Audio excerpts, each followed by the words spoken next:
الحبيب الذي ترجى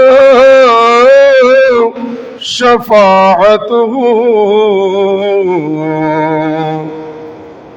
لكل حول من الأهوال مقتحم صلاة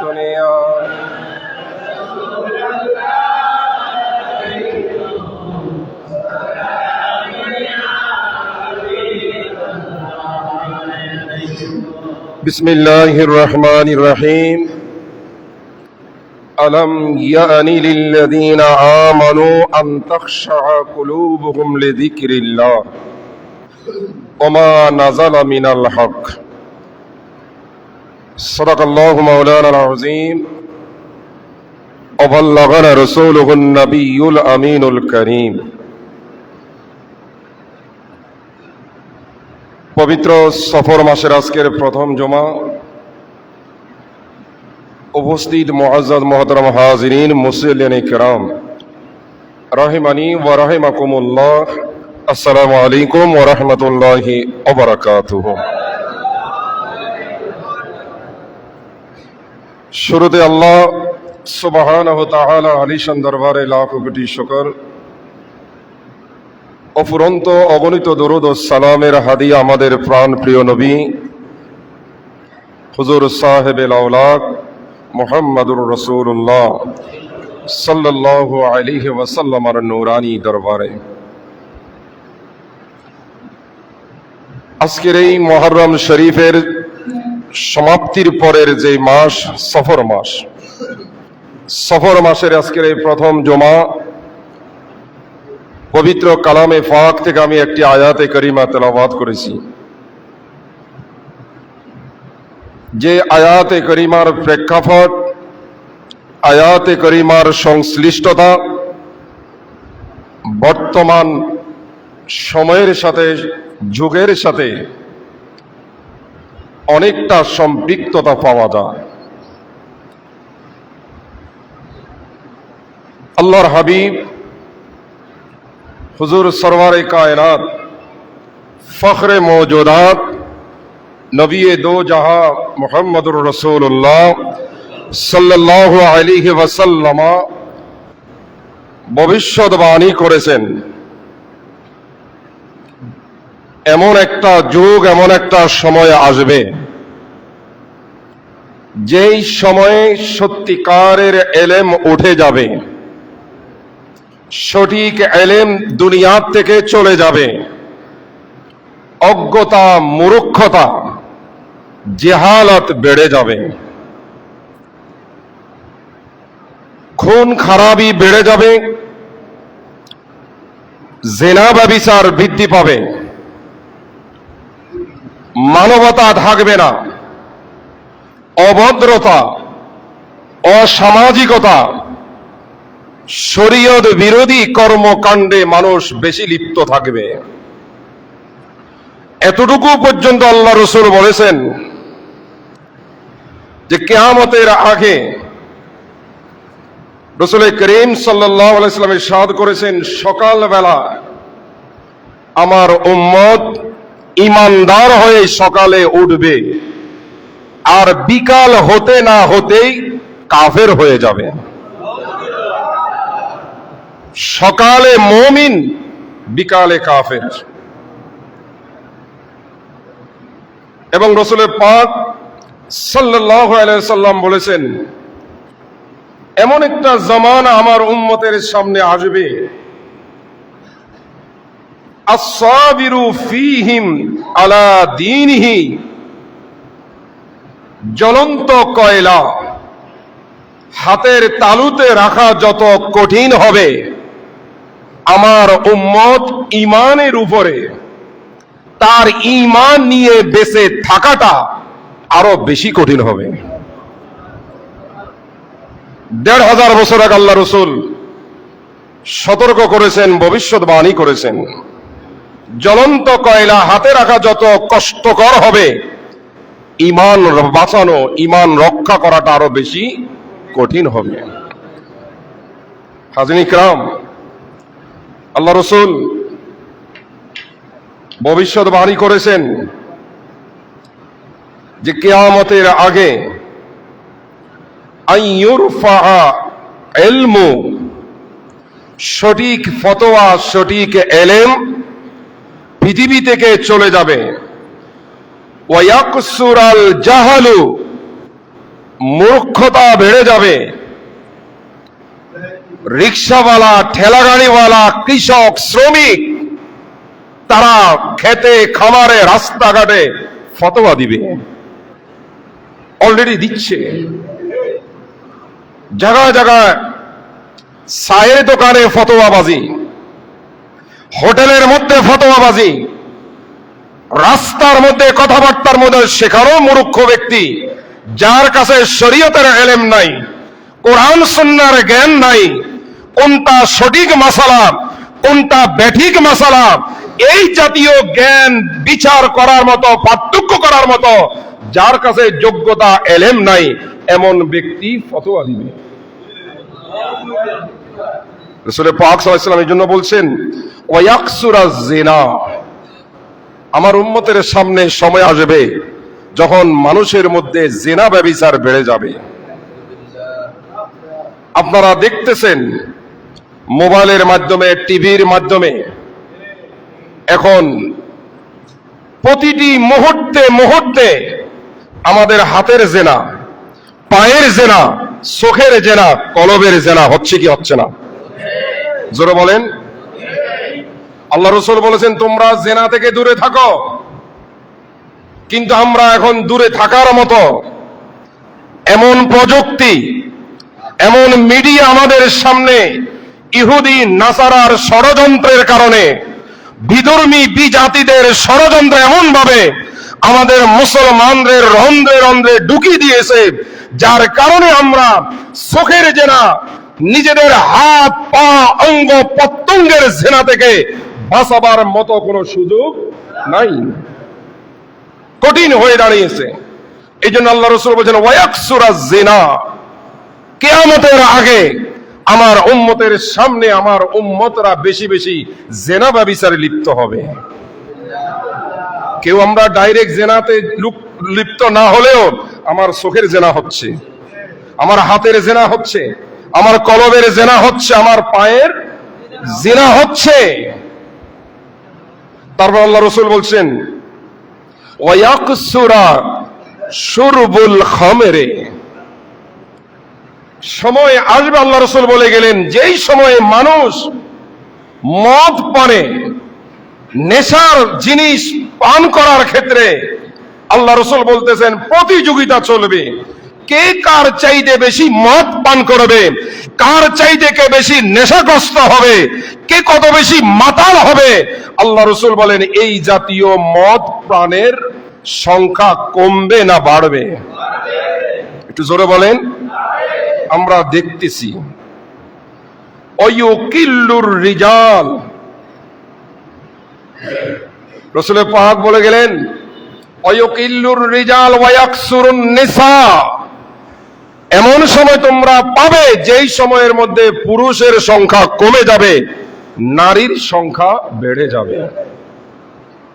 আমরা সেটাও দেখতেছি, জরিপের মধ্যে দেখতেছি পুরুষের চাইতে নারীর সংখ্যা বেশি। কথা বলেন, পুরুষের চাইতে নারীর সংখ্যা।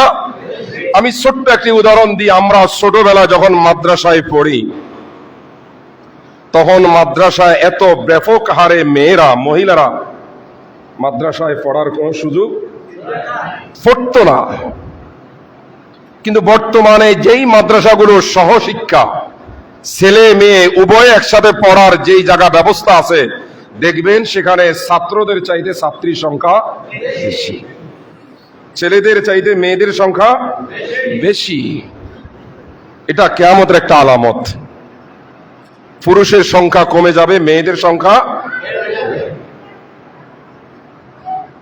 এভাবে আল্লাহ রাসূল বলতে বলতে এক পর্যায়ে আল্লাহ রাসূল বললেন, খেয়াল করেন যে আমি রাসূল দেখতেছি ঘরে ঘরে, আমার উম্মতের ঘরে ঘরে বৃষ্টির ফোঁটা, বৃষ্টি যখন আকাশ থেকে নাজিল হয়, বৃষ্টির ফোঁটা যেভাবে রন্ধ্রে রন্ধ্রে জমিনের সর্ব জায়গায় পড়ে, আমি রসুল ১৫০০ বছর আগে নবী বলছেন, আমি দেখতেছি আমার উম্মতের ঘরে ঘরে ফিতনা ঢুকে যাবে, ঘরে ঘরে ফিতনা ঢুকবে।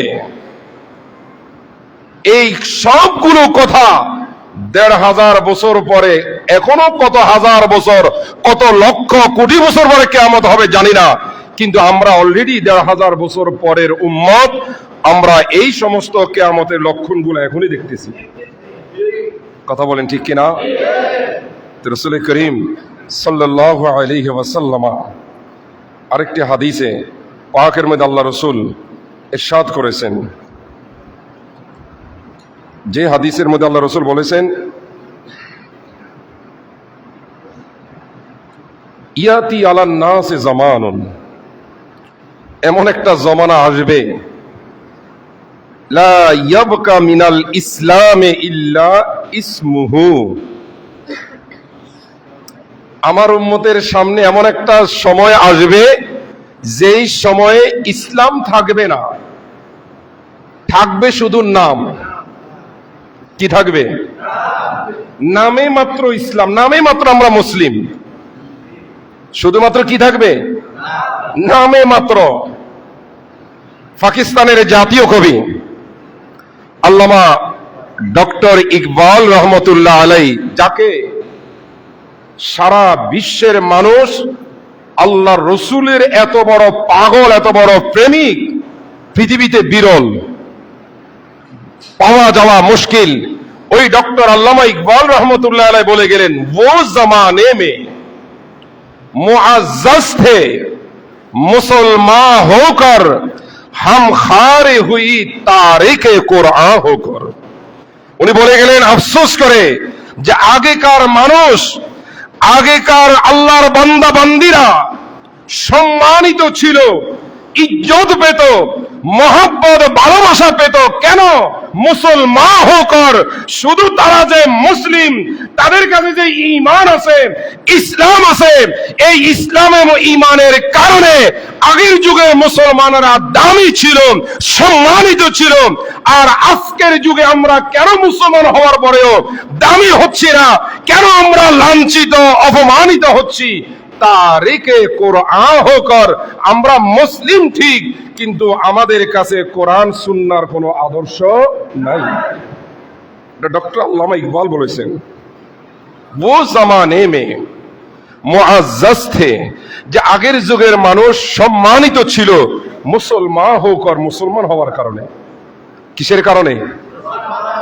একটু জোরে বলেন। হাম খারে হুই, আজকে আমরা কেন অপদস্থ? আজ আমরা কেন অপমানিত? আজকে আমরা কেন নির্যাতিত? আজকে আমরা মুসলমানরা ইহুদি নাসারা অমুসলিম বিজাতি কর্তৃক কেন আমরা মার খাচ্ছি? খাওয়ার পিছনে কারণ হাম তারিকে কোরআন হোকর, আমরা কোরআন সুন্নাহর আদর্শ ছেড়ে দিয়েছি। আমাদের কাছে কোরআন সুন্নাহর কোনো বিধান নাই, আমরা চেষ্টাও করি না। আমার ব্যবসা কেমন চলবে, আমার চাকরির কেমন চলবে, আমার কৃষিকাজ কেমন চলবে, আমার উপার্জন কিভাবে হবে, সব কিছুর নিয়ম কানুন তো কোরআন হাদিসে, জোরে বলেন না, আছে না নাই? কিন্তু আমরা সেই নিয়ম কানুন মেনে চলি, এই কারণে আমরা হাম খারে হুই। উনি বলছেন এই কারণে আমরা অপদস্থ, আমরা অপমানিত, আমরা মার খাচ্ছি। সম্মানিত হাজিরিন, আরেকটি কথা বললেন আল্লাহ রসুল, ওয়ালা ইয়াবকা মিনাল কোরআনে ইল্লা রাসমুহু, ইসলাম যেভাবে নামে মাত্র থাকবে কিয়ামতের আগে, ঠিক আল্লাহর কালাম 104 খানা, 104টি আসমানি কিতাবের মধ্যে 4টি কিতাব বাকি, 100টি সহিফা। এই 4টি আসমানি কিতাবের মধ্যে সবচাইতে সর্বকালের সর্বযুগের যে কিতাবটা শ্রেষ্ঠ, যেহেতু আমাদের নবী শ্রেষ্ঠ, আমাদের নবীর উপর আল্লাহ যে কোরআন নাজিল করেছেন ওই কোরআন শ্রেষ্ঠ, আমাদের নবীর যারা উম্মত হবে ওরা সর্বকালের সর্বযুগের শ্রেষ্ঠ উম্মত। আমাদের দামি হওয়ার পিছনে মাপকাঠি আমাদের দামি হওয়ার পিছনে একটাই কারণ, আমাদের নবী সেরা, আমাদের নবীর উম্মত, আমাদের নবীর ইসলামও, জোরে বলেন না ইসলাম কি, আমাদের নবীর কোরআনও। শুধু নবী সেরা হওয়ার কারণে নবীর সাথে যা যা জিনিসের সম্পর্ক হয়েছে সব কিছু দামি হয়েছে নবীজির কারণে। জোরে সোরে বলুন সুবহানাল্লাহ। মোহতারাম হাজিরিন, তো বলতেছে কোরআন,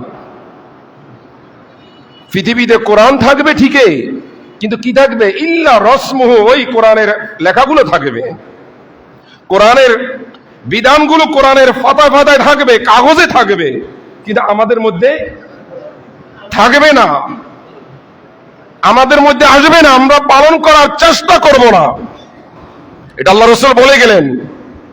আল্লাহ রাসূল বলতেছেন আরো, মাসাজিদুহুম আমিরাতুন, কিয়ামতের আগে মসজিদগুলো হবে অনেক উন্নত। মাসাজিদুহুম আমিরাতুন, কার চাইতে প্রতিযোগিতা চলবে, অহংকার চলবে, কে কার চাইতে কোন এলাকার মসজিদ কত উন্নত করা যায়, কত চাকচিক্য করা যায়। কিন্তু রাসূল পাক বলতেছেন ওয়াহিয়া খারাবুন মিনাল হুদা, মসজিদ হবে ঠিকই কিন্তু হেদায়েত থেকে শূন্য। মানুষ মসজিদ দ্বারা হেদায়েত হবে না, মসজিদ হবে ঠিকই কিন্তু নামাজি নাই।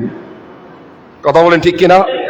মসজিদ হচ্ছে জামাত নাই, আমরা মসজিদে আসি না।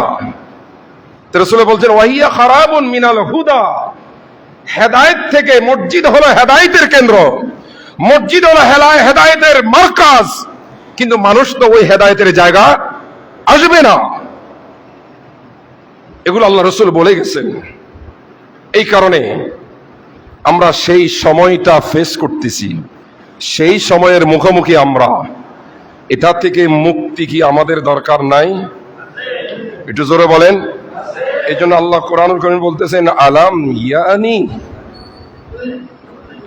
আলাম ইয়ানি,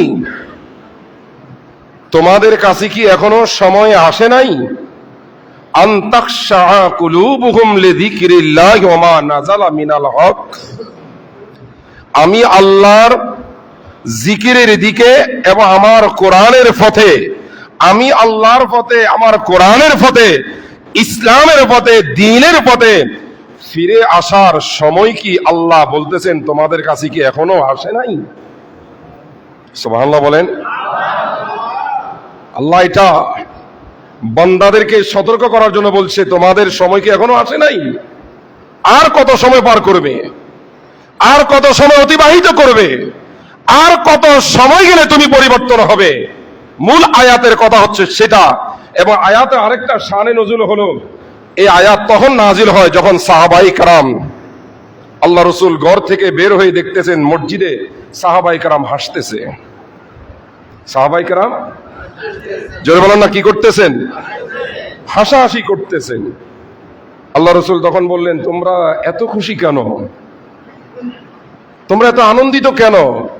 তোমরা কি আল্লাহর পক্ষ থেকে কি জান্নাতের সার্টিফিকেট, তোমরা কি জান্নাতের গ্যারান্টি কি পেয়ে গেছো? তোমাদের এত হাসি কেন?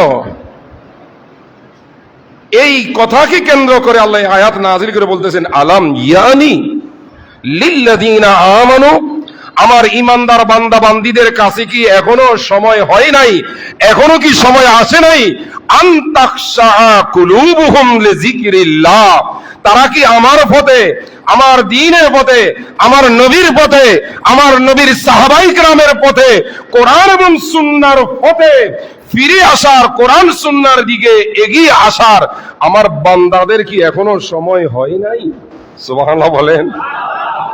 এই জন্য রাসূল পাক সাল্লাল্লাহু আলাইহি ওয়াসাল্লাম বলছেন আজ্জিলু বিত-তাওবাহ ক্বাবলাল মাউত। অত্যন্ত গুরুত্বপূর্ণ এই হাদিসটি খেয়াল করেন। সময় যাচ্ছে, সময় আর আসবে না, যেটা চলে যাচ্ছে এই সময় আর আসবে না। এই সময়কে আপনি আমি ফিরে পাবো? বড় করে বলেন না, পাবো আমরা। এই জন্য আল্লাহ রাসূল বলেন আজ্জিলু বিত-তাওবাহ, বান্দারে, নবী বলছে উম্মত তোমরা দ্রুত তওবা করো, তাড়াতাড়ি তওবা করো, ক্বাবলাল মাউত, তুমি জানো না তোমার মৃত্যু নিশ্চিত, কিন্তু কখন আসবে, কোন দিন হবে, কোন তারিখে, কোন মুহূর্তে হবে তুমি সেটা জানো না। তাই মৃত্যুর হওয়ার আগে আগে, মৃত্যুবরণ করার আগেই তুমি দ্রুত যত তাড়াতাড়ি পারো তোমার গুনাহ খাতার জন্য তওবা করো। জোরে সোরে বলুন সুবহানাল্লাহ। তওবা করা দরকার আছে না নাই?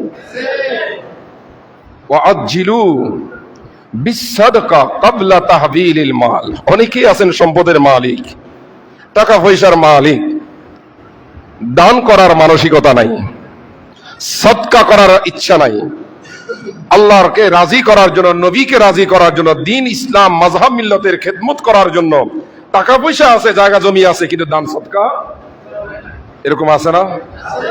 জোরে বলেন। এই জন্য আল্লাহ রাসূল বলেন আজ্জিলু বিসসাদাকা, তোমরা তাড়াতাড়ি সদকা করো, তাড়াতাড়ি দান খরচ করো। ক্বাবলা তাহবিলিল মাল, আজকে তোমার অধীনে এই সম্পদ আছে, আজকে তুমি এগুলার মালিক, কিন্তু কালকে হয়তো তোমার মালিকানা চলে যেতে পারে, আগামীকাল তুমি এগুলার মালিক আর নাও থাকতে পারো। তখন তুমি আজকে মালিক হওয়ার পরও দান করো না, খরচ করো না, তুমি মালিক, তুমি যা ইচ্ছা করতে পারো, কিন্তু যখন তোমার মালিকানা চলে যাবে তখন ইচ্ছা করলেও আর দান করা যাবে না, পারবে না। তাহলে সময়কে মূল্যায়ন করতে হবে, সময়কে দাম দিতে হবে। যখন আপনি এই মুহূর্তে মালিক, এটা দান করতে হবে। হাদিসটা অনেক লম্বা, আমি বাকি হাদিসের অংশগুলো আর বলছি না। আমি এটাই বোঝাতে চাচ্ছি, সময়কে একটু মূল্যায়ন করুন, সময়কে গুরুত্ব দিন। এই সময় আপনি আর ফিরে পাবেন না। সময়কে গুরুত্ব দিয়ে সবাই যদি আমরা একটু পরিবর্তনের চেষ্টা করি, দেখুন যেটা বাস্তব, যেগুলো কিয়ামতের আলামত, আমি দুঃখ করে এগুলা বলছি, এগুলো আল্লাহ রাসূলও বলে গেছেন যে কিয়ামতের আগে সন্তান, ছেলে মেয়েরা বাবা মাকে চিনবে না। কথা বলেন ঠিক না? বাবা মায়ের মূল্যায়ন নাই, বাবা মায়ের চাইতে বন্ধু বান্ধবের দাম বেশি, বাবা মায়ের চাইতে নিজের সহপাঠীদের অনেক মূল্য বেশি। এটা আল্লাহ রাসূল তিরমিজি শরীফের হাদিসে আছে, আকসা আবাহু ওয়া আদনা সাদিকাহু, কিয়ামতের আগে বন্ধু বান্ধবকে রাখবে কাছে আর নিজের বাবা মাকে রাখবে দূরে। বাবা মাকে রাখবে কোথায়? আর নিজের বন্ধু বান্ধবকে রাখবে। বাবা মার খাওয়া দাওয়ার চিন্তা নাই, পোশাকের চিন্তা নাই, বাবা মাকে কিভাবে খুশি করবে ওরকম কোনো চিন্তা ফিকির নাই, কিন্তু বন্ধু বান্ধবকে কিভাবে খুশি করবে, কিভাবে তাদের মেহমানদারি করবে, কিভাবে তাদের মনোরঞ্জন করবে, ওই কাজে অনেক ছেলে মেয়ে ব্যস্ত। কথা বলেন ঠিক কিনা? এগুলা কিসের লক্ষণ? এগুলা তো নিজের অধঃপতনের লক্ষণ, এগুলো তো নিজের ধ্বংসের লক্ষণ। আর আজকের বর্তমান প্রেক্ষাপটে আমরা দেখতেছি গোটা বাংলাদেশে বেয়াদবের একটা কারখানা, বেয়াদবের কারখানা। শিক্ষা প্রতিষ্ঠানগুলো ধ্বংস হয়ে যাচ্ছে, শিক্ষা প্রতিষ্ঠানের মধ্যে শিক্ষকের সম্মান নাই, নিজের ওস্তাদের কোনো ইজ্জত নাই।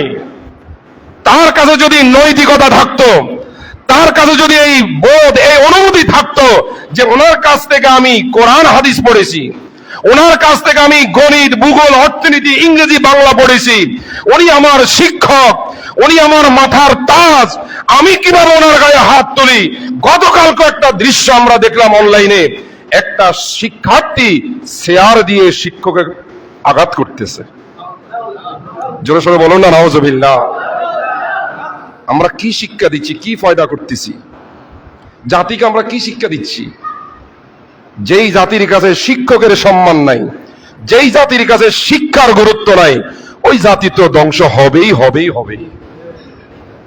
আগের যুগে তো এরকম আমরা দেখি নাই, আপনারা তো দেখেন না, এত শিক্ষকের সাথে বেয়াদবি, শিক্ষকের সাথে এরকম অসৎ আচরণ এগুলা ছিল না, কিন্তু বেড়ে যাচ্ছে।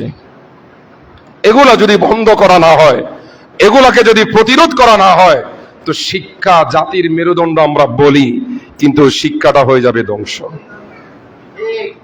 ওস্তাদের যদি সম্মান না থাকে, মুরব্বীর যদি সম্মান না থাকে, বাবা মায়ের যদি সম্মান আমরা না করি, তো আমরা কি জাতি? আমরা কিসের মুসলমান? কিসের আমরা আল্লাহর বান্দা? কিসের আমরা নবীর উম্মত? এগুলো দুঃখজনক। আল্লাহ এগুলা থেকে আমাদেরকে হেফাজত করুক। আরো জোরে বলুন না আমিন। আল্লাহ আমাদের সকলকে আল্লাহ এবং তার প্রিয় হাবিব সাল্লাল্লাহু আলাইহি ইসলামের দেখানো পথে মথে আমাদেরকে আল্লাহ কবুল করুক। সকলে বলি আমিন। ওয়া আখিরু দাওয়ানা আলহামদুলিল্লাহি রাব্বিল আলামিন। আসসালামু আলাইকুম ওয়া রাহমাতুল্লাহ। কাবলাল জুমার নামাজ আদায় করে নিন।